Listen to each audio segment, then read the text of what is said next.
Hello there, welcome to my channel. So in this video I'll be showing you guys how to turn on dark mode on Pinterest. So this is one of the most asked questions online, so I decided to answer this question by solving it. So to do this, just hop on your Pinterest like this. You can see I'm on my wall here.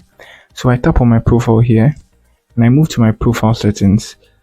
So what I need to do next is I tap on the account management. So I tap on that.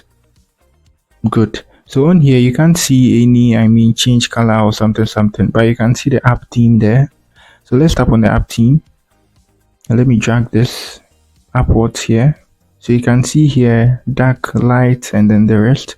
So to turn on the dark mode, you choose the dark here. Good. And you can see my screen has changed and now I'm on the dark mode. You get it? And you can also change it once again to light and it's going to be white. Good. And you just change it in a jiffy. You don't need to go into a lot of processes. So I want to turn it on again. Good. So that's it on how you can turn on dark mode on Pinterest. Very much simple and easy. I have a lot of tutorials on Pinterest. You can check them out on my channel. So if you are new here, try to give me a like and then subscribe to my channel. That's it for the video. Peace.